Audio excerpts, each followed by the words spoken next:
Welcome back to our third session of our 4-week nutrition program. It's actually quite ironic, I think, because today is Earth Day, as we all know, and the theme for Earth Day is restoring our earth, and the theme for our nutrition program today is restoring our bodies with whole foods. So I think it's a lovely synchronicity to start off with. Again, you've probably all noticed that the sun is shining today. And I hope that we all take Jade's advice and get out and get some vitamin D. Just isn't it 20 minutes, Jade? 20 to 30 minutes, but if we can get more, that'd be brilliant. So we've already covered, I suppose, hydration and water intake in the first session, if anybody missed it. So Jade gave us lots of tips on reducing our caffeine intake and upping our water intake. And then last week we covered removing toxins in the diet. And Jade also gave us a food diary to complete during the week. So hopefully lots of you got on well. And if you haven't been here for the past 2 sessions, don't worry, there are recordings and I can get that sent out to you. So if you haven't received that in an email from me, just give me an email and I can get that across to you. I'm going to also just explain the question box. Some people have been asking where can they ask questions, and it's just on, there's a little orange arrow on the drop down box on the right hand side of your screen, and you can just maximize that and that'll give you up the option to ask a question. And if for some reason it's not on your screen, give me an email and we can give you the answers of your question. So I'm not going to keep you long because, as we all know, this bee's buzzing this session. The hour is never enough. So I'm going to pass you straight over to Jade and I'll see you again at question time. So Jade, take it away. Hello everybody, thank you Shannon. I know I love that it's Earth Day today as well, and we are, like you said, talking about, replenishing our bodies with whole foods, and that's like really the ethos and the basis of my business. And if you've never seen my logo, well, you'll see it here. It's like it's the the tree of life, and that's something that I 100% believe in, and I think that you'll get that from if you've done the first couple of sessions. It's about restoring the body holistically. I hope that you've all tried to work on your food diary since last week and tried to include some healthy snack options, and I'm sure you are all on the ball with the water and the caffeine and your fluid intake. So the same drill as every other week we've done so far. I'll check in with Shannon with little any questions and stuff like that as we go throughout, so we can have little natural breaks throughout the session. So if anybody wants to write in, if they have done their food diary, if they haven't incorporated any healthy snacks and how they've got on, it would be great to hear how you are doing. And then Shannon, I can check in with Shannon in a minute and she can let me know how you are all getting on. So I'll do a couple of slides and then I'll check in with Shannon and see how that is going. So getting started for this week. So we all know that we're supposed to eat fruit and veggies every day, but do we actually consume the amount that we're supposed to? And this week we're going to delve into ways that you can include healthy foods. The aim is to make this as easy for you as possible. It's so easy to get our hands on unhealthy processed foods, but how can we make it easier to include those whole foods, those vitamins, those minerals, those nutrients, and avoid those unhealthy processed foods that we talked about last week? But before we delve into this session, I just want you to think about something for me. Just consider what I'm going to say, and keep it in the front of mind as we're going through the session. So how many people themselves, a friend or a family member, suffer from a health condition like diabetes, arthritis, high cholesterol, high blood pressure, digestive issues, IBS, low mood, anxiety, depression, thyroid issues, underactive or overactive, asthma, eczema, acne? The symptoms and effect, and these are just a few, I'm just naming a few, these are endless. So the symptoms and effect of these diseases and conditions have been shown to be managed and reduced when incorporating a healthy diet and lifestyle, and sometimes alongside medical treatment and intervention when they are required. So I just want you to keep this in mind throughout the program, throughout the rest of these sessions. Please tell your friends, your family, about all these things that you're learning about and this program, because this could be a turning point for anyone. It can positively impact their health and their well-being. So what is there to lose from sharing this information that you're receiving, because it is applicable to all of us. It works for all human beings. We need to know this information. It's important. So I'm just going to quickly touch on with Shannon and see if we've got any feedback on how everybody was doing with the tasks. Yeah, so I think a lot of people actually tried some new recipes. A lady actually found kimchi and M&S and wanted to try it after you mentioned it last week. Another lady tried some rice cake with whole earth peanut butter and small banana chopped up. Lovely. Person has realized how much sugar they actually have in their diet whilst doing the food diary. So it's probably it's not until you see it in black and white, and like I said, a lot of people don't really realize until you see it written down in front of you, which is why it's such a good exercise. Yeah, definitely. Because I tried it too, Jade, and it brings you know, your awareness forward, where you're like, okay, maybe I'll cut down on this or add this. Yeah, it's brilliant. Great. Well, brilliant. And thank you everybody for giving it a go. And you know, it's something that you can continue to do and work on. It's not overnight, and every week, every day you can introduce, you know, something different or mix and match things. So brilliant. And you've all been great at getting stuck on with the tasks. So that's great. So you're gonna have another task this week. So as if you've been on the sessions already, you'll know that I like a little story. So this is another client story. So this client, I'm going to call her Jane. Now that's not her real name, but Jane is 50 years old. She is a wife. She's a mother. She came to me with really extreme nausea and reflux, so to the point that it was affecting her ability to enjoy food, to share food with her family, to sit down and have a family meal and actually enjoy it. Her appetite was so low. She was having issues enjoying her food and even stomaching a lot of food. So this resulted in her just going for a bit of dry toast 9 times out of 10, because everything was just affecting her so adversely. She was on medications for her reflux, but it wasn't giving her any relief from those symptoms. So outside of that, she had issues getting to sleep, issues staying asleep, and issues waking up feeling refreshed, to the point where she was struggling to get out of bed before 12 o'clock in the afternoon on most days. So she did have some stress going on, which was coming from personal family issues. She was working with her GP and was on antidepressant medication to help with this. So she considered herself to be mainly health conscious. You know, she thought she was making the right choices. She was just having one takeaway a week. Normally a pizza, that was her favorite. So she was incorporating a weight loss shake for one of her meals a day. And her main meals were normally a mix of fats and carbs. So if you're not really sure what accounts for fats and carbs, we are going to cover these things as we go throughout this session today. So she also had a very low water intake, and we know that isn't great from the first week session. And she was drinking 5 cups of caffeinated tea a day and 2 sugary fizzy drinks. So she had rated her nausea, reflux, and sleep issues as bad as they could be on a scale. So this is all I'm going to tell you about Jane for now. I'm going to give you an update on Jane at the end of the session, but you can kind of try and think yourself what could be contributing to Jane's issues after the sessions we've already done, and then I'll fill you in on the rest of it at the end of the session.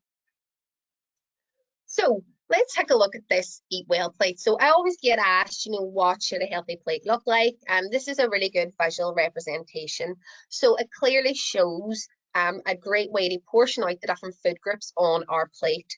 So our fruit and vegetables should always be front and center. They should always be half of the plate. The more of them, the merrier. And we're going to, you know, that means we're including more vitamins, more minerals, more micronutrients.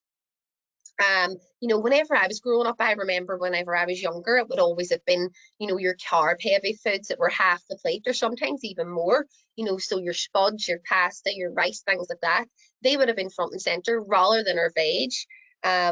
So, you know, when we're including more of those vitamins, minerals, micronutrients, it's going towards supporting our detoxification, our energy production, immune function, heart health, brain health, etc., etc. The list goes on. So then the next up, the biggest portion is the yellow portion, which is our complex carbohydrates, which, you know, that's our good quality sweet potatoes, even our whole grains, pasta, rice, bread, things like even our normal potatoes are a bit higher glycemic index, but they're still a good carb. And our veggies go towards that too. Some of our, you know, denser veg, but each of these portions on the plate, we are going to delve into them in more detail throughout the session. So if you're not too sure what all of these things mean, then don't worry, you will by the end of this session. So the protein is the next biggest portion, the red section on the plate. So that can be made up of our meat, our fish, our beans, pulses, you know, lentils, eggs, things like that, plant-based alternatives. Then our oils and fats and our milk and alternatives are a complement to the plate. So that means that we just want to use those sparingly. Water is outlined as our main water source, which we know is, you know, hydrating. It supports so many processes in the body. So, like I said, don't worry if you're not sure about all these sections on the plate. We are going to talk about them more as we go along. So, fruits and veggies, like I said, are front and center, and we want to have them as half the plate. So, you know, it's important to discuss why we should have this abundance of fruit and veg on our plate and our diet. So, one of the reasons are plants are made up of phytochemicals, you know, which these are just extremely beneficial nutrients supporting different processes within the body. Like I said, you know, all the things that fruit and veg, all the processes they support in the body. So they in turn have a positive effect on our physical and mental health and well-being. So how do they do that? You're probably thinking, you know, what is this magic, you know, this magic makeup of the fruit and veg that supports our health and well-being? So you might have heard of antioxidants before. So fruit and veg can include more antioxidants in the body. So, you know, maybe you've heard before, oh, we should eat more berries because they're antioxidant, but why should we actually eat more antioxidant foods? So what antioxidants do is they contribute to reducing oxidative stress in the body. So oxidative stress occurs when there's an imbalance of free radicals and antioxidants. So free radicals are basically little baddies and contribute to disease in the body, and antioxidants are beneficial to health. So the more antioxidants we have, the more we are wiping out free radicals in the body, which can contribute to different disease states in the body. So they can also help, so our fruit and veg can also help to support our body's natural detoxification processes, which if you tuned in last week and even on week 1, you'll know a bit about this already. But if you don't, detoxification in the body is an essential process to support most of our organ systems. So it's mostly carried out by the liver and the kidneys, but the digestive system and the endocrine system are so closely linked to the body's detoxification processes. So basically they contribute to reducing that toxic load in the body, which is something we want to encourage to keep to a minimum, as we covered last week and in week 1.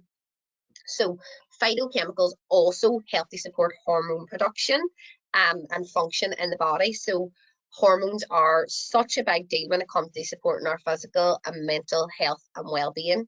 So they help to regulate everything from our sleep, our mood, our metabolism, our energy, our weight, and even our hunger levels. So important that we're including these building blocks for all of these processes in the body. So one way that you can increase the number of phytonutrients and phytochemicals that you're eating is by eating the rainbow, eating lots of different colors. So this isn't just something that we came up with for encouraging kids to eat more fruit and veg. There is actually science-based research behind this. So basically, different colors of fruit and veg represent different phytonutrients and plant compounds that support health and processes in different parts of the body. So you know, exactly like we've been talking with the phytochemicals, it's the same thing. All these colors support different processes in the body. So let's talk about a few of them. You know, anthocyanins are one of them. So these are found in blue and red fruits, things like grapes, blueberries, cherries, black currants. They're a really powerful source of antioxidant. So they've been shown to support cardiovascular health. They're also have been shown to be highly anti-inflammatory. So we know that inflammation is a process, kind of like oxidative stress, that we want to keep to a minimum in the body as much as we can. So resveratrol is another dark purple compound that we find in grapes and blueberries. So this is also antioxidant. It helps to manage oxidative stress, which is amazing. We want to keep that down nice and low, supporting heart health. And there has also been talk that it's anti-aging. So I'm yet to meet anybody who is not interested in a cheap, cost-effective, easy way to feed into anti-aging processes in the body. I'm definitely interested in it. So, you know, there's a lot of research into the health benefits of red wine, and that's because of the resveratrol content in the red wine. But we don't want to get too poor happy. We're not talking about bottles of red wine in one sitting. We're talking about more like a glass or two to up that resveratrol content, but then we don't want to feed into the negative, you know, the toxic effects that alcohol can have in abundance. So you might also be aware that we've been encouraged for a long time to eat our 5 a day. So there's been a lot of different research that has recommended that that might not actually be an adequate dose, and that they've suggested that a healthier intake would be 7 portions for women and 9 for men. So it's just going back to that thing of, can we increase our, you know, veg intake with our main meals? Can we add another handful of salad, of kale, of spinach, or something like that to our main meal to add onto another portion of veg onto the plate? So I'm going to follow up some more tips and things that we can do to support that. Right, I'll do one more slide and then I'll check in and see how we're getting on with questions. So one thing I get asked a lot is, how important is it to eat organic, and is it something that you need to consider? So in an ideal world, we would buy everything that we can organic, but I'm aware that this is expensive and sometimes it's difficult to do. Sometimes we just can't get our hands on that organic produce that we want. So there's one way that you can balance this out, you know, balance out the benefits of eating organic without the added cost. And one way that we can do that is by considering the Dirty Dozen and the Clean 15 ethos. The Dirty Dozen outlines the top 12 fruit and veg that is preferable to buy organic. So these basically are judged by the percentage of pesticides that are still present on the fruit or veg when they're ready to eat. So those are, you know, pesticides, herbicides, chemicals that are used in farming that are detrimental to our health and well-being. They feed into a lot of negative processes in the body that we want to avoid. So things that we can buy, you know, organic, are the things on this Dirty Dozen list, you know. So a lot of things, and it includes the things that are on this image here, and other things like pre-packed salads, you know, oranges, berries, things like that. So first off, what you would try to do is start aiming to purchase the Dirty Dozen as an organic option if you can get your hands on it. Or another option that you can do is to steep your non-organic fruit and veg in a sink full of water with 2 capfuls of apple cider vinegar. So apple cider vinegar is naturally antibacterial, and it can help you remove some of those pesticides that have leached onto your fruit and veg. Now, some people will ask, oh, will that not just make my fruit and veg taste like vinegar? Like, obviously you're going to give it a good rinse off, then you're going to cook it and season it and stuff like that. So in my experience, I haven't ever continued to taste apple cider vinegar after doing that, and this is a process that I use myself regularly. You know, on the flip side, the Clean 15 are the fruits and veg that have been shown to have the least amount of pesticide residue when they're ready to eat. So things like mushrooms, onions, beetroots, avocados, these are generally safer to buy as a non-organic option. So another tip that I would give you is to source your fruit and veg from a local farm shop or a local farm. So that way you can speak to the farmers, you can find out what way they grow things, ask them questions. they normally love to talk to people about this because it is their passion, and they'll be happy to tell you how they do it. So I will expand on that a bit more. I'm just going to check and see how we're getting on with questions and stuff. Everybody following so far? Oh yes, they are. They're loving it because there's loads of questions. So just a question actually, is a potato classified more as a vegetable or a carb? A carb, Okay, yeah. right. It is obviously a vegetable, but it would be considered to Mhm. be a carb heavy vegetable. So I would put it in your carb section of your plate rather than your, your veg portion. So like if you want to bulk up your veg portion, you're thinking more your leafy greens, your broccoli, your kale, spinach, cabbage, Brussels sprouts. Your denser veg like carrots, turnips, parsnips, things like that. They're obviously veg. They've got loads of micronutrients and vitamins and minerals, but they're also more carb heavy. So they will slightly go towards your carb intake as well too. But yeah, the potatoes would be a carb. They would go towards your carb portion. So you wouldn't count that in your 5 fruit or veg a day? I would still have your 5 separate from that. Yeah. Okay. A question, why is it that sometimes you can feel quite gassy and bloated after eating a lot of vegetables? So it depends on what type. So veg are full of fiber, right? And just say if you take people who normally eat meat and then they switch to a vegan diet, that's a common problem that happens because people start eating more veg, they start eating more beans, more pulses, legumes, which are higher in fiber, which higher fiber feeds our gut bacteria, which is amazing. But then if you've got a pathogenic bacterial overgrowth in your gut, like a bad bacterial imbalance, then that fiber can also feed the bad bacteria as well as the good. It can release gases, it can cause trapped wind and stuff like that. And also certain like main triggers for like bloating and things like that can be veg or fruit that are high in fermentable sugars. So if you have heard of FODMAPs before, so the main like I don't like a FODMAP diet can be used in a circumstance where you're working alongside a professional and nothing else has worked for you because it is a really restrictive diet.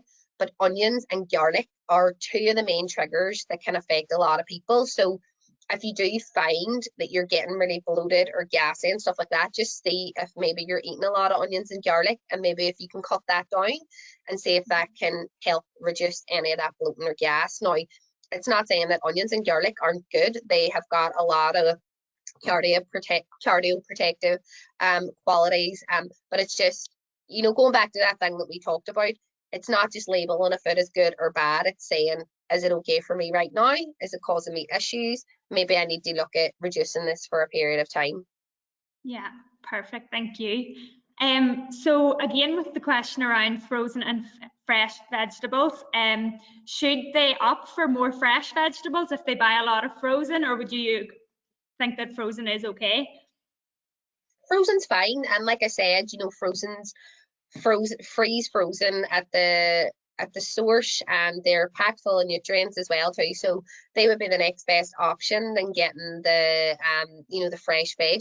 If you can get the fresh local, the next slide is about seasonal local produce, so I'll expand on that.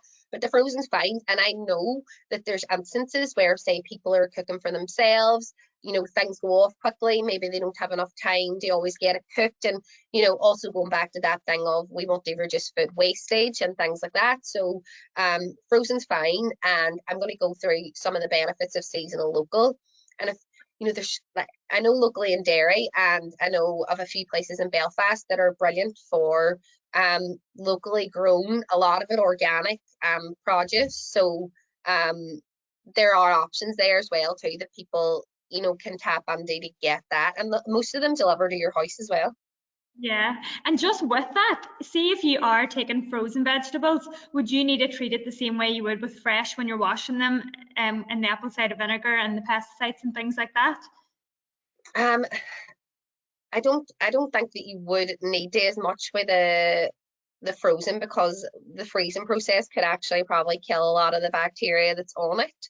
Good question. I've never done it, but I'm going to have a wee read into that and see. But I don't think, I think the freezing process would probably kill a lot of the bacteria, and then you would just go back to, which I'm going to talk about cooking methods anyway, but using the right cooking methods so you don't lose nutrients through cooking, which we'll touch on as we go along a bit as well. Brilliant. And I'll just ask one more question here. So, is it true that rooted vegetables are more clean than vegetables that grow above the ground? So it depends. Like if I go on to this slide, so it can, on here are cheaper, sorry, trying to look at this slide. So like our sweet potatoes are in the clean 15, but normal potatoes are in the dirty dozen. It can just depend. It depends on the way they're grown, on the way they are sprayed and stuff like that. So it's not really a rule of thumb. You know, if you look on there, parsnips are in the dirty dozen, which is a root veg. Sweet potatoes are in the clean 15. I don't think that statement goes for all root or, you know, above ground vegetables. For me personally, I don't think so. Okay, and I'm just going to ask one more question because you touched on it there. Someone asked, is carrots and parsnips more sugar laden? They do have a bit more sugar in them, yeah, but it's natural sugars. You know, we're not talking sugar from fizzy drinks or, you know, refined sugar. So they do have a bit more sugar, but it is natural sugars. So it's, unless you're eating, you know, plates and plates of them, then, you know, I can't see it to be an issue. Brilliant. That's great. Jade, thank you. No bother. Thank you. Thanks for the questions. Keep them coming. And we'll crack on because we've a few other bits and pieces to get through. This just likes to change slides without me changing them. So I said I was going to talk a bit more about benefits of seasonal local produce. So just following on from the previous slide, you know, firstly, seasonal local grown produce tastes so much nicer. You know, when the produce is grown locally, the crops are picked at the peak of their ripeness versus being harvested early in order to be shipped and distributed to local shops or supermarkets. A lot of the time, produce at local markets has been picked within 24 hours of you buying it. So, you know, I can personally vouch for noticing the difference in taste. Like I lived in London for quite a while, and when I was there, I was just Tesco expressing it or Sainsbury's expressing it for my shopping mostly. And, you know, whenever I came home and started buying my veg from a local organic supplier, the taste difference was just second to none. Like all the veg just tasted nicer, fresher. The potatoes, I know it's such an Irish thing to say, but you know, the potatoes were just like little balls of heaven. They were amazing, so floury and so nice. I'm making myself hungry now before I'm having my lunch talking about the potatoes. But apart from that, seasonal local food has a lot more nutrients in there. You know, the local food has a shorter time between harvest and getting to your table, to your plate. It's less likely that the nutrient value has decreased. And, you know, food imported from other countries is often older, it's traveled, it sits in distribution centres before it actually gets to your plate. So other benefits include that we're supporting the local economy, which is something we're all trying to do at the minute. You know, it's beneficial to the environment and it promotes a safer food supply in general, which is something that we do want to work towards. So why not try finding out, you know, any local farms or farm shops near you can source amazing locally grown produce. Now, for anybody who lives locally in Derry, there are a few I can recommend. I can send the links where you can find the businesses with Shannon, and she can send them through. Belfast, I know there's a few there as well too, but you can just like, even Facebook's a great place to find them, and just ask other people that live nearby if they use any suppliers, and then you would really be surprised. And there's also the option to grow your own, which is amazing. Ideally, you know exactly what's going on it. You can grow what you want the season that you are able to grow it. So that's optimal. That's like, it would be amazing if you could have your own little patch. You can even buy a drum and just fill it with soil and grow things like that. People can grow them on their windowsills, herbs and things like that. So like the question somebody already asked about the frozen fruit and veg, these are a great option as a backup. They're normally frozen on picking, so they don't have that loss in nutrients, and you know that other fruit and veg have on travel and long distances, so it's also another great option. So I'm just going to elaborate a bit more on the food groups that I touched on the Eat Well plate. And you know, first up is carbs. So contrary to popular belief, carbs are not the devil. Carbs do provide us with energy. The issue is that we have to have the right type of carbs. When we have the right type of carbs, they support balanced energy levels and blood sugar levels. They can help us manage our sugar cravings, energy levels, and even help us to make healthier choices whenever it comes to our food throughout the day. So simple carbs like white bread, white rice, white pasta, these have all been shown to play havoc with our blood sugar levels and our energy levels. So they can contribute to an increase in our production of our stress hormone cortisol, which is something that we don't want to happen throughout the day as frequently as it can happen when we have these foods. So some research studies have shown that an increased simple carb intake has been directly linked to an increased body fat. So this is something to keep in mind, especially if you are trying to lose weight. So this means that we want to replace the refined white grains with our whole grains, like whole grain rice, bread, pasta. We want to include more carbs like quinoa, sweet potato, even potatoes. Normal potatoes are a bit higher glycemic index, which means they have got a bit more sugar in them, but they're still not a bad option versus the white bread, white rice, white pasta. Other grains and bulgur wheat and things like that are also a good slow release carb. So keep in mind that we do get some carbs from veg, like I said, so carrots, parsnips, turnips, you know, think your denser veg they can go towards your carb intake. These complex carbs, they don't provide us with those, you know, energy spikes and dips throughout the day. You know, we don't want that roller coaster of energy spiking and dipping throughout the day. We want it to be a slow and steady release. And whenever we do stick to our slow release carbs, this really helps with that. Also, whenever we consume the right type of carbs, like I said, it can help to manage our cravings and the food that would tend to go for throughout the day. So it can help us to stay away from the snack box, from the biscuit tin throughout the day, which is positive effects on our health and well-being and also on your waistline. So it's a no-brainer. And you know, a lot of people that I talk to, you know, they'll talk to me about sugar cravings, how can I manage them, you know, about snacking at night time and, you know, finding it hard, always going for sugary treats and stuff at night. Well, if you need to look at what you're eating throughout the day. Are you eating enough of the right type of foods? Are your main meals like the Eat Well plate? Are you getting your main food groups? Are you getting your good quality carbs, your fruit, your veg, all that? Because that all feeds into our cravings and, you know, what the types of foods that we're craving, especially sugar cravings. So next up is our protein. So you might be familiar with the effects of protein if you know anybody that's under the gym that's trying to build muscle, who's, you know, trying to you know, do a bit of weight training and things like that. So why is protein is absolutely essential for maintaining the function of our tissues, our muscles and organs. It's also really important for a few other reasons. So it supports production of neurotransmitters, which we've kind of touched on neurotransmitters before, you know, those little chemical messengers that help to support our overall health and well-being. So protein is one of the building blocks for our neurotransmitters. So serotonin, our happy neurotransmitter that we want to contribute towards feelings of well-being. It's also important for the production of hormones that contribute to sleep, ability to deal with stress, mood, blood sugar regulation, all those type of things.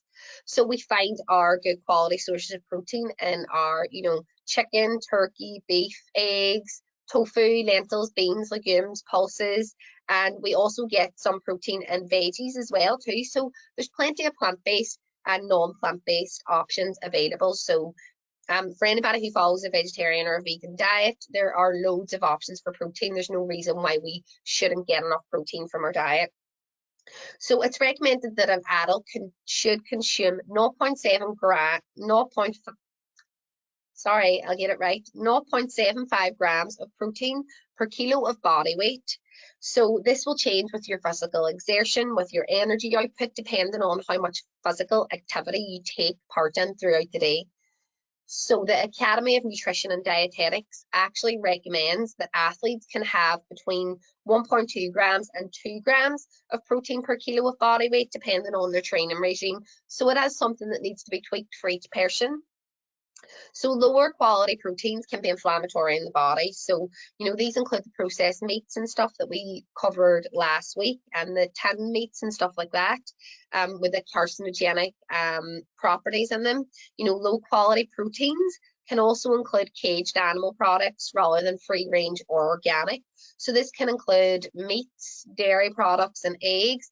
This can be due to the way the animals are, treated and stored, the medications that are given to the animals, growth hormones, antibiotics, stuff like that. We want to avoid consuming, animals that are of a low quality because of the effects that of the medications, the chemicals and stuff that they've been treated with can have on our bodies. So that's why we talk about choosing a free range or an organic option, or speaking with a trusted professional butcher or local person, fisherman, things like that, that can tell you where these foods are coming from.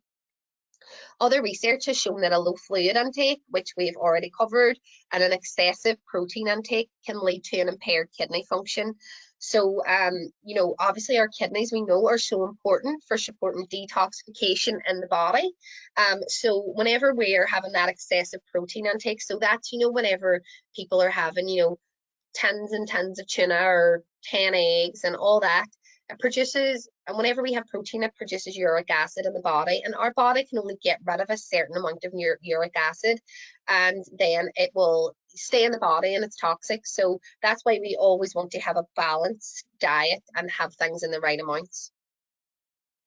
So next up is fats. So hopefully you've all already heard of healthy fats, such as our omega-3 fatty acids. So these are so important to support brain health, digestive function, and are massively anti-inflammatory, which is something we know we want to encourage in the body. So they're called essential fats because we can't actually produce them ourselves. We have to get them through diet or supplementation. Otherwise, our body, our brains will miss out on this amazing source of fuel for the body. So interestingly enough, the brain is made up of around 60% fat, so it requires all the right fats as fuel for brain development, cognitive function. So important to fuel our brain health. We can find omega-3 fatty acids in food sources like nuts, seeds, oily fish, and avocados. So when we're thinking about fish, we're thinking of the acronym SMASH. So salmon, mackerel, anchovies, sardines, and herring are the highest sources of omega-3. There's another essential fatty acid that we want to include in our diet, which is omega-6 fatty acid. So this can be a tricky one because although it's good for us when we consume it from the right source and in the right amounts, it can be bad for us when we eat it from the wrong source and in the wrong amounts. So good sources of this are found in nuts and seeds, things like walnuts and sunflower seeds. Some lower quality forms of omega-6 are found in abundance in things like our processed foods, ready meals, takeaways, and low-grade vegetable oils. So when we eat it in the right amounts from the right sources, it can contribute to balancing cholesterol levels, supporting heart health. So we really want to stick to eating the good sources of omega-6 fatty acids and avoid the unhealthy forms.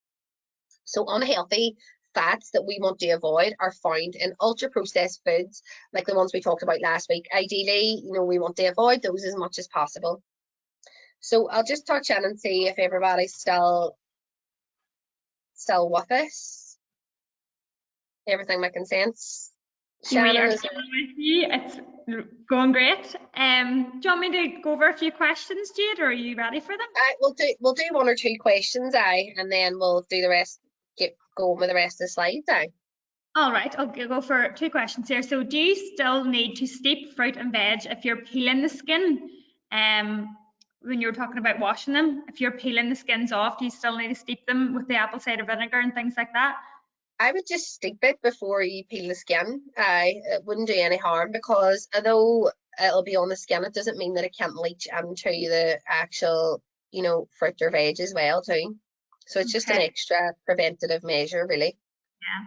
Yeah. But removing the And skin's a good way to take away some of them for sure. definitely.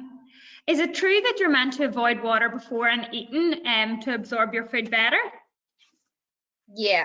So I always advise people just to avoid drinking fluids like half an hour before and half an hour after eating.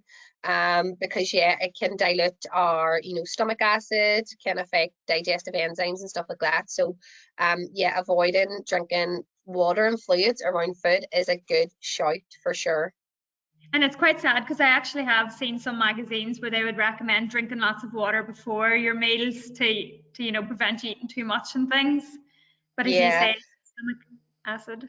You shouldn't really need to do that before you have a meal, because that's just like giving you a false sense of being full up. Like a lot of research studies have shown that like we don't actually get full benefits of water when we're like just drinking it in big gulps. It's better to sip it throughout the day. So yeah, I think, we want to stay hydrated, but I wouldn't be telling somebody to chug gallons of water before their meals, because yeah, it's not good. But um yeah, no, so yeah, do leave a gap between drinking and eating is always good. And like I think I mentioned before already about the teas and caffeinated teas, and Yeah. even herbal teas like red bush and stuff have got tannins in them, which can affect absorption of nutrients. And you do, because I know a lot of people might just like a cup of tea just after they've eaten or something like that. So give it at least half an hour before you have those teas after you've eaten or before you've eaten. Brilliant. And I'll just ask one more question. A lady has said there's a lot of talk around sourdough and how it's beneficial. Is it better than white or brown bread? So sourdough is basically made how bread is supposed to be made. Like, so we've all got used to bread being soft and in a loaf and stuff like that. And I know people grab a loaf and be like, "Oh, that's a nice soft loaf. That's lovely." Like the softer the bread means the more chemicals are in there, because bread shouldn't really be soft. Bread should be crusty. It should be crusty on the outside. And that's the way sourdough's made. It's fermented. It's allowed to prove for a longer period of time. So in that sense, it is a more traditional type of bread. So it is easier for the body to process. Plus, because it's fermented, it's like a probiotic. So it's got that food for the gut bacteria. So yeah, sourdough was a great choice for bread for sure. Yeah. Brilliant. And I'll come back to the rest of the questions at the end then, Jade. Happy days, right, Grant. Thank you. Thanks for the questions. I'll batter on here. So some other considerations, and I know somebody asked about oils and which ones we should use. So oils are already an oxidized substance, which means that they can contribute to oxidative stress in the body, which is something that we know we want to try and reduce as much as possible. So what we want to be aware of with oils and how we use them is their smoking point, and how we can stop them from becoming even more oxidized and the way that we use them. So that's why there's certain oils that we should use to heat up, and there are certain oils that we should use cold. So oils for cooking that I would recommend are coconut oil and rapeseed oil. So take coconut oil, for example. I know there's a lot of conflicting evidence and media publications out there that some can say coconut oil is, the best thing since sliced bread, or some can say it's really detrimental to health. But research studies shows that the natural saturated fat in coconut oil can increase beneficial cholesterol, HDL, and help to convert the more harmful form of cholesterol into a less harmful form. So this means that it can be supportive to our heart health. It is also high in a substance called lauric acid, which is antiviral in the body.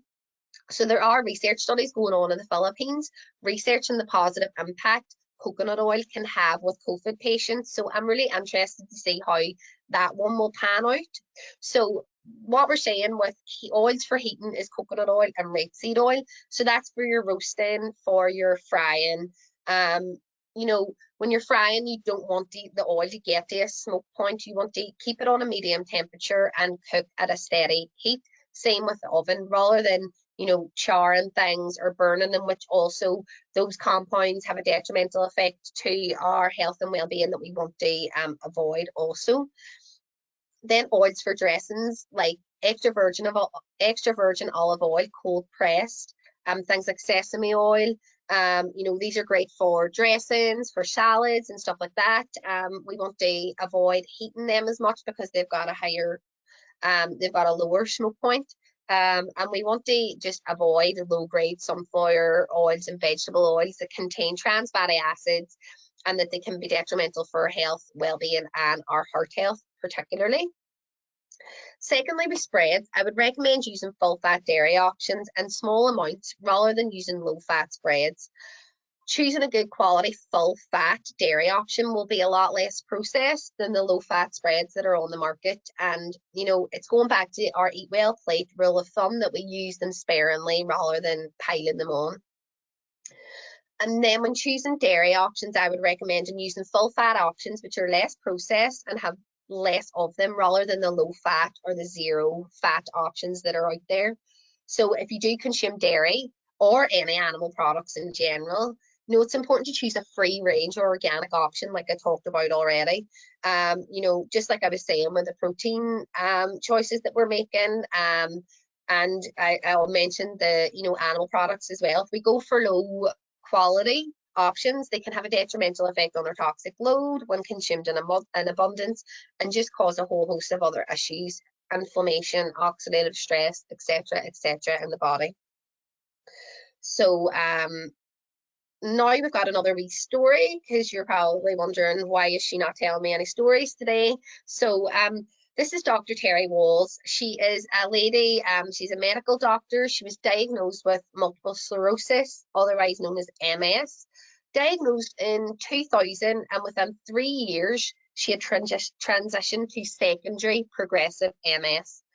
She was so unwell that she depended on a tilt recline wheelchair for support, and she was undergoing chemotherapy for her condition. She was taking all of her prescribed medications, but she wasn't getting any better at all. Frustrated, she began researching vitamins and nutrients that supported brain function, and initially, when she started taking these, she noticed a reduction in the progression of her symptoms. Because she had a progressive case of it, it was normally getting worse. So in 2007, she began investigating how dietary changes and other therapies could support her condition. She stripped out processed foods and beverages from her diet. She increased her fruit and veg intake, and she opted for mainly organic produce. Within a year of undertaking all these new changes, she was able to walk through the hospital without the aid of a walking stick, and then able to complete an 18-mile cycle. So I just think that's amazing for somebody who was so crippled with a condition to get to this inspiring point where she, you know, was able to get up and exercise and do the things she wanted to do. It just shows the powerful effect that food can have as medicine. So let's see how we can incorporate different healthy habits into your day-to-day life, you know, making it easier for you to just include all these healthy whole foods. So first up, food prepping. You probably have heard of batch cooking and whatnot. So it doesn't have to be batch cooking 3 meals on a Sunday and having the same thing on rotation throughout the week, although that works really good. And if that worked for you, then continue to do that. But we need to make it work for us. For me, I like variety, and I like to have different tastes and flavors and different meals throughout the day. So that really wouldn't work for me. So the point here is that there's loads of different ways that we can meal prep. You know, it could be making a bigger portion of dinner and having that for lunch the next day. You know, that'll cut out one instance of cooking throughout the day, giving you a bit more time. Another way is that you can have foods pre-prepped that allow you to make healthy meals quicker. So I like to call this a meal builder, and I do it a lot with clients. So it's, you know, about maybe batch cooking a pile of veggies, you know, roasting a big pile of root veg, steaming some other, you know, leafy green vegetables, keeping them in containers in the fridge, you know, having some sweet potatoes roasted, having some eggs boiled, having some salad leaves washed, having some meat cooked or fish cooked, or, you know, the list goes on. But that way you can grab You can do it for a few days. You can grab a few things, pop them in a pan, add some different herbs and spices, and add them to a different meal. So then it means that you're not having to sit down and cook like full meals from scratch. So it's staying away from. And I heard a really nice term on a podcast I was listening to about food emergencies. So that's when we tend to reach for the foods that aren't really good for us, is when we're in a food emergency, when we're starving, whenever we're not prepared, we've had a long day at work, we've had a long day with the family, with the kids, and we're like, there's nothing in the cupboard, sure, I'll just get a takeaway, or but it's like, it's trying to avoid those food emergencies so that we've got the healthy foods there, so that we don't make those bad choices when it comes to the foods that we're eating. So also equally, if you enjoy cooking from scratch, then brilliant, even better. Just continue to do that. Just, make sure you're including your good balanced meals. And, it's just important to make it work for you, to find out your niche, how it feels good and how you can continue to do it. And it's not just, a short-term diet fix, but you can see this fitting into your everyday life. So recipe planning is a really good idea to make sure that you have all of your ingredients at home for your healthy, nutritious meals that you want to cook. It means that you're less likely to get that junk food takeaway, stay away from those food emergencies. It also means you can experiment with different flavors and tastes and enjoy the process of, cooking and eating and what you like. So also, freezing meals and foods is another great option that can help you to make sure that you've got your little stash of your healthy options that you can reach for, handy for your busy days when you don't have the time to cook. You could try having some portions of curry or stew or soup, or even smoothies and things like that frozen, so that they're ready to go on days where you're not bothered to cook. And something else we want to keep in mind is how we cook our veg. So preferably we want to steam or roast the veg rather than frying or boiling. But like I said, if you are frying them, just keep them at a low temperature. And this means that, it'll contribute to a lower smoking point of your oil and also less loss of nutrients for the veg. We want to roast it just a nice medium temperature rather than blast it up high. And when you boil your veg, like we talked about, I think before already, the nutrients seep out into the water. So essentially, if you're boiling veg and then you're throwing away that water, you're losing the nutrients from that veg when you're throwing it down the sink. Fine if you are using it for a soup or a sauce or something like that, but otherwise you're just losing the nutrients and throwing them down the sink, and that's not what you want to do. And keep a microwave them to a minimum, because that's also been shown to result in loss of nutrients with foods. So task again, I can't believe that we're nearly at the end of the session. I just want to get this finished up so we can get through some questions. But this week, a few different mini tasks. So first up is just to read through the Eat the Rainbow information sheet that I'm going to give you out, and just to be mindful of, even if you're not noting it down, the different colours of fruit and veg you're eating throughout the day and throughout the week. And even a great one to get kids involved as well too. You can put this up in the fridge and get them to mark down, the different colours that they've been eating. And also I'm going to include a little meat and non-meat meal builder for you to have some inspiration for foods that you can pre-cook and have ready to mix and match your, quick and easy nutritious meals. So feel free to use that in whatever way that works for you. And lastly, just encouraging you to try and follow a wee bit of a recipe plan for the week that can help you make healthier choices then with your meals. So last slide for me is the update on Jane. So, like I said, she had really bad reflux, nausea, bad sleep, energy levels were so low, her mood was low, she was stressed. First up with Jane, we identified intolerances that were affecting her. For her, it was the bread products that were really causing her issues with bloating, digestive issues and stuff like that. So supported her to help take out the foods that were affecting her. So we cut out her meal replacement shake as well. It was full of artificial sweeteners and additives, and we know we want to cut them out to support our gut health. And we swapped out some of her high refined sugary snacks for some healthier snack options, and upped her water intake because she wasn't having enough.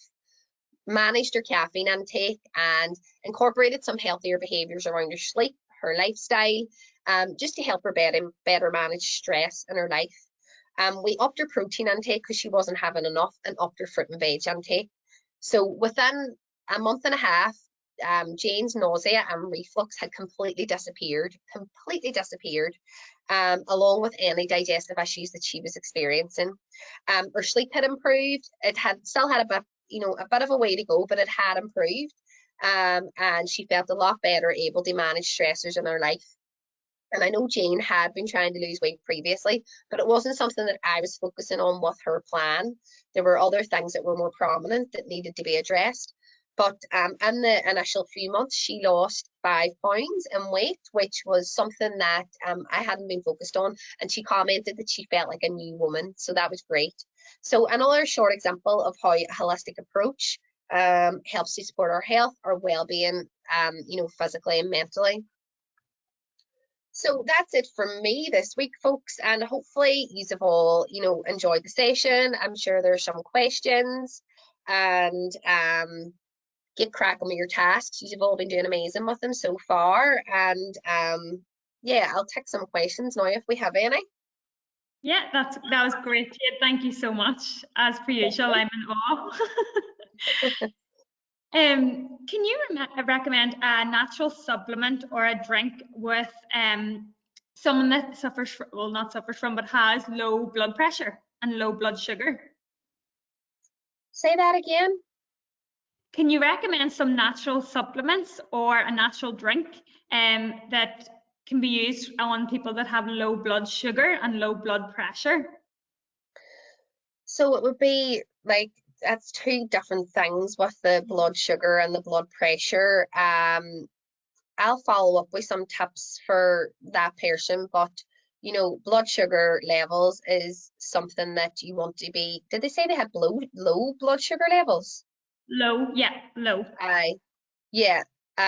So they want to be probably including more, the higher glycemic index fruits like bananas and things like that, which would help to contribute to balancing their bringing their blood sugar levels up a bit. And there's other kind of, snacks like dates and stuff like that, which could help with that, which are unrefined sugar snacks rather than your refined sugary snacks. Because maybe if you've got low blood sugar levels, you're probably encouraged to have things like, loads of sugary drinks and chocolate bars and stuff like that. So you want to go for a healthier, high sugar option.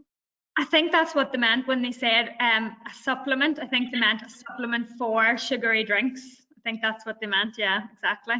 Yeah, and like there are supplements that we can use to help regulate our blood sugar levels, and like chromium is one of them, which is amazing. But I can send you through a couple of wee extra tips for that person that could possibly help them. So hopefully that answers. Brilliant. They've also suggested for people that boiling an apple or a pear or a peach and having it, then letting it cool down is a lovely way to flavour your water. So that's a lovely tip. Oh yeah, okay, very nice. And that's great, Dee. Even if you do a batch like that, it's great. You can make loads of different stuff like that. You can put it into your porridge, into your chia seed and oat puddings, and lovely wee tip. So thanks for sharing that. Should you just have meat a few times a week, especially for someone that exercises a lot and would usually eat a lot of red meat? Yeah, so with the meat, rule of thumb is the good quality meats, free range organic or from a trusted butcher supplier.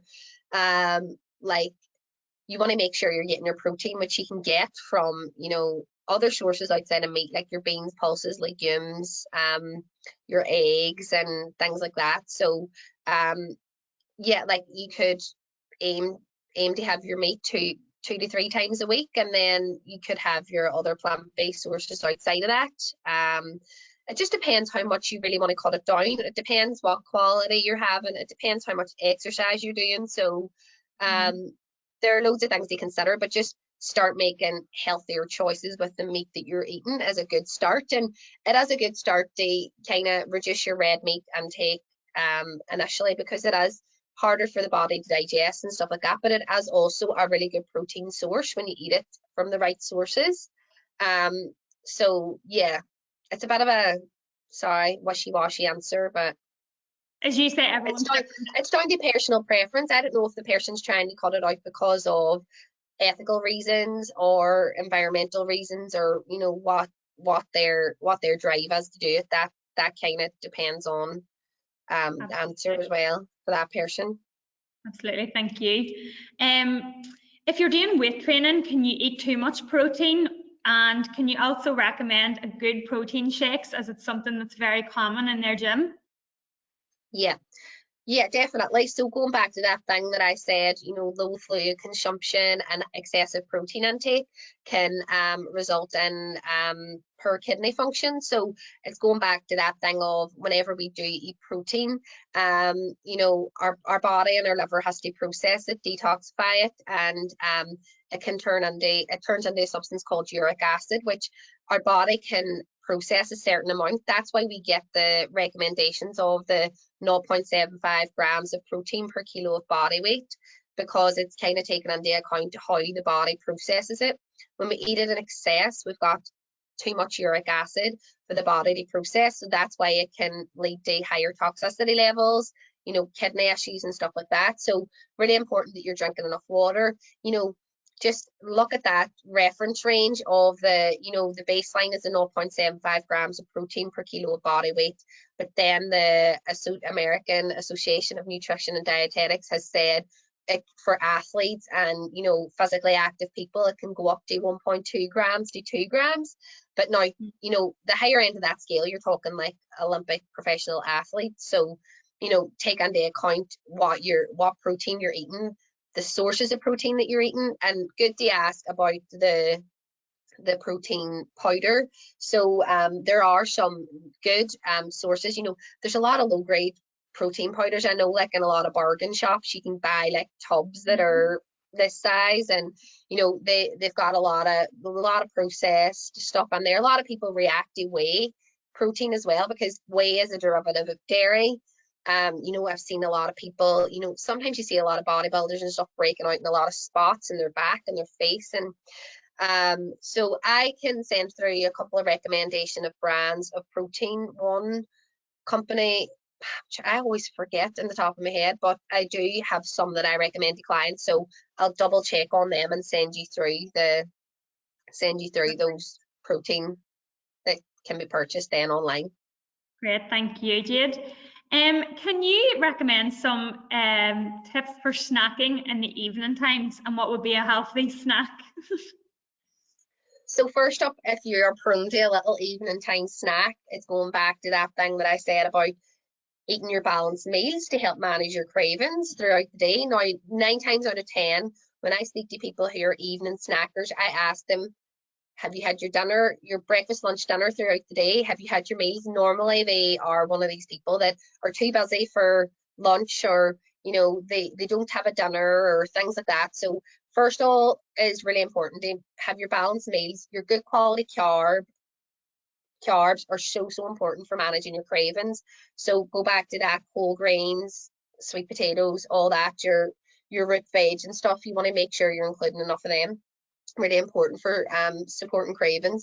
But you know, we're all allowed a snack as well too, and like dark chocolate's brilliant, 70% or above. You know, things like your carrots and things like that do have a sweet taste to them. So like, you know, there's carrots and, you know, little dips like hummus and stuff like that. They do give you a bit of a sweet taste. There's even things like sweet potato brownies, which are lovely. They're like a healthier alternative. And the sweet potato, actually eating more of that kind of sweet veg can help to regulate healthier blood sugar levels. Dates are great with now they do still have sugar in them, even though they're natural sugars. Dates with like almond butter in them are lovely. That was so lovely. Yeah, you told me that so recipe. nice, isn't it? It's so good. But I'm giving you. Did I already give you the handout with healthy snacks? I think I might have. But So cinnamon sticks and your water. Our cinnamon helps to help us to control our cravings as well too, and blood sugar regulation. So popping a cinnamon stick and some of your water throughout the day can help to manage your sugar cravings as well. So healthier snacks in the evening if you're having them, and managing your kind of your food throughout the day is important for that. Brilliant. So for a pregnant woman and a vegetarian pregnant woman, what would you recommend for, you know, foods that have high levels of iron? They're low in their iron at the minute.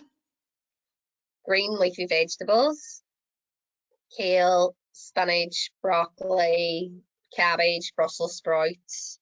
They're packed full of loads of nutrients, iron included as well.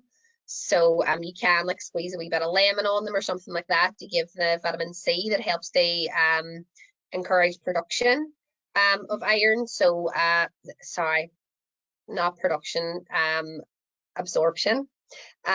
So yeah, they are amazing. And like if you do eat your red meats, not vegetarian, they're vegetarian, so they don't. I suppose And if you do eat meat, then red meat is a good option. Would you recommend? Okay. yeah, if you do eat meat, yeah. But the green leafy vegetables are amazing, and just try and get them in. There are loads of different things that can, whenever it comes to iron absorption and stuff like that, it can be like different genetic SNPs and how you're converting iron and your cofactors that are needed and absorption and stuff like that. So try those things, and if they work then great, but if not, it might be that you might need a wee bit of support with something else that'll help you to absorb the iron better. So you try the first line first, just increase those iron rich foods, and then see if you need to do anything else from that. Just keep an eye on it, be mindful, like keep a note of your energy levels and stuff when you're having those foods. Really important when you're pregnant as well too. You just need to be sure that you're looking after yourself. Thank you, Jay. That's a very thorough answer there. So I know that you mentioned orange foods are good for anti-inflammatories. Can you give some examples of anti-inflammatory foods then? I'm guessing all the Um, orange. so not just orange foods, but yeah, like ginger, garlic, more our citrus fruits as well, like lemons, limes, oranges, all contribute to lowering inflammation levels in the body. Melon as well too, cantaloupe melon. Yeah, so just adding more fruit and veg, more colors, like all those things. There's loads of anti-inflammatory properties and loads of different fruits and veggies. So the more you can have, the better. Better. Can you recommend a good quality margarine for someone that does not like butter? Off the top of my head, there's some that like, so not really, I would need to look into margarine because it's not something I would normally recommend to people. But outside of, if you don't like butter and you want to spread, you could try things like avocado. Like avocado's great for like a spread, and I should have mentioned that before. And it's boosting your nutrient intake as well too. So creamy and buttery. A wee skiff of like coconut oil can be a spread on a bread as well too, and you're using a cold pressed. Like obviously we're using them sparingly, but your almond butters, things like that as yeah, well. things like that. Yeah, and like there is like there's a vegan one called Naturally, and it's made from like shea butter and coconut butter and things like that, which is more natural than some of the other margarines. So it's not called margarine, it's called the vegan spread, but it's also something that you want to have sparingly and stuff like that. So outside of that, I wouldn't really recommend any margarines normally. It's not something I would normally recommend, but there's loads of options there that you could try outside of that, so hopefully that helps. Lovely. So just 3 more questions here. Is coconut Yeah. milk in your cereal as beneficial as coconut oil? So yeah, it's just two different two different kind of things. It's the coconut is healthy fats.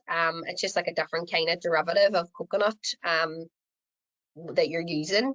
But yeah, there's like those coconut milks can be fortified with calcium. They can have that in, but they can also have the healthy fat benefit in them. So they're kind of, you know, obviously they both come from coconuts and they've both got health benefits. So maybe slightly different health benefits, not exactly the same, but still, you know, will contribute to like heart health and things like that. Lovely. So sorry, you already answered that one about the protein shakes. And the last one is a very good question. It's, I'm very Right. hungry and I really want to know, what is Jade having for her lunch? Very good, very good. That is a great question. I actually have to do some batch cooking. You know, I have to go down and roast my turnip and my parsnips and my carrots, which I just get in a big tray, put them in the oven, roast them with a bit of coconut oil and some, depending on the mood that I'm in, I might put a wee bit of cayenne pepper or something over them today. I went and got some fresh fish from the local fish supplier yesterday, so I've got a nice bit of fresh sea bass. And I've got some really nice potatoes as well too from the organic farm. So I'm just going to roast some of them as well too with some of the veg, and I've got some salad and then the fish. And now I'm making myself hungry talking about it. So There's one wee comment, Jade, sorry, just following on from your comment on iron absorption. You mentioned there were other things to look into. My iron levels kept falling even though I ate red meat a few times a week and was recommended by my GP. I also ate some green veg. What would these options be? Sorry. So I'll just reread that. My iron levels kept no, falling that's even. grand. I know what they're saying. That's okay. I so first up, it can be bacterial imbalances in the gut. So I actually have just become aware of a new probiotic company that are based in Australia. They're called Activated Probiotics. Now they can only be gotten through a practitioner like myself. You can't buy them. The general public can't buy them. But one of those probiotics is related to iron absorption specifically. So it's a specific strain of bacteria that helps they support absorption of iron. So it could be due to a bacterial imbalance, right? That's one thing. And I would need to check if they're safe to take in pregnancy, but I can easily do that. So you can get in touch with Shannon and I can get your contact details and I can tell you about these probiotics and if they'll be suitable for you. And outside of that, it could be like a DNA polymorphism on a snip of your DNA. So it can affect like different conversion of different nutrients that help to support the absorption of iron. So, you know, that could be, say, for example, your body's ability to metabolize vitamin C and use it. So then if you're having an issue with that, then it might affect your iron absorption. So, you know, it's like looking at those cofactors. So there are different genetic tests that you can get done that can look specifically at like an iron profile. So that would be two options that would be available that could really help. And if you have been eating those foods and still having issues, then I would definitely look into them.